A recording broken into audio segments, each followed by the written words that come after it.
سفر کا مہینہ شروع ہوتے ہی اس طرح کی باتیں ہماری سوسائٹی کے اندر نظر آتی ہیں کہ لوگ کہتے ہیں کہ بھائی اب آپ نے آگے نہیں جانا، کیوں؟ کیونکہ کالی بلی نے راستہ کاٹ لیا ہے۔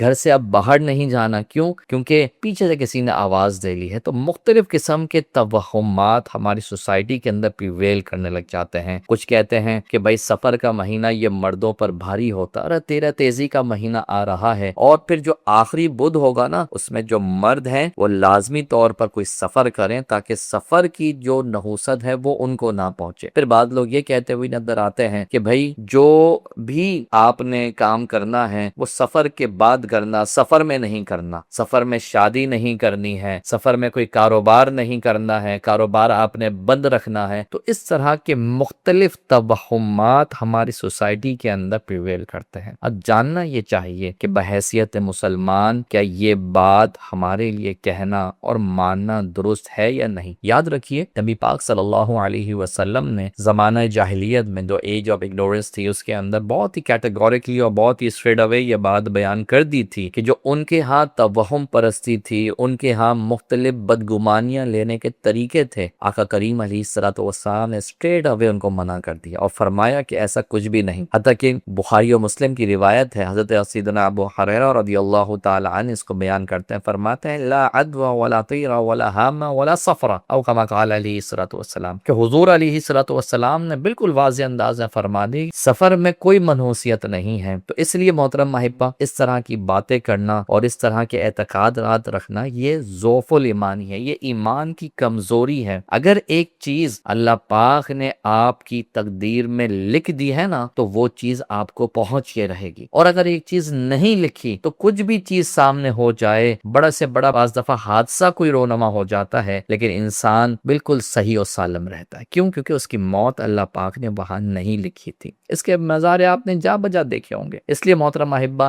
زندگی کو آسان بنائیے اور توہم پرستی سے اپنی زندگی کو آزاد کیجیے۔ لیکن یہاں یہ بات میں ضرور کہنا چاہوں گا کہ بعض ہمارے لوگ ایسے ہوتے ہیں جو ضعیف الاعتقاد ہوتے ہیں، یعنی ان کا ایمان، اعتقاد اور توکل اللہ یہ بڑا کمزور ہوتا ہے۔ تو ایسی صورت میں ان کو یہ چاہیے کہ جو وہ امور جن سے وہ بچتے ہیں نا وہ بچ جائیں۔ اس میں پھر ہوگا یہ کہ بالفرض اگر بتقدیر الہی ان کو کوئی مصیبت پہنچے گی، ان کو کوئی برائی پہنچتی ہے یا ان کے اوپر کوئی آزمائش آتی ہے تو ان کا اعتقاد توہم پرستی پر اور زیادہ مضبوط ہو جائے گا۔ تو اس لیے اگر آپ کمزور ایمان والے ہیں تو ٹھیک ہے، پھر آپ ان چیزوں سے بچیے۔ لیکن اگر آپ کا ایمان پکا ہے اور آپ اللہ پاک پر کامل توکل کرنے والے ہیں کہ جو میرا رب چاہے گا وہی ہوگا، یہ کیا کالی بلی کچھ کر سکتی ہے، یہ جو ہے سفر کا مہینہ کیا نحوستیں لے کر آئے گا، یہ جو مجھے پیچھے سے کسی نے پکارا یہ کیا میرے راہوں میں رکاوٹیں ڈالے گا، کسی ایسے شخص کو دیکھ لینا، اس کو دیکھنا پسند نہیں کرتا، صبح صبح اس کو دیکھ لیا تو کیا میرا دن یہ خراب کرے گا۔ اس لیے محترم احبہ، اللہ پاک کے جو دین میں برکت ہے اس کے ساتھ اپنے ایام زندگی گزاریے اور سکون سے زندگی گزاریے۔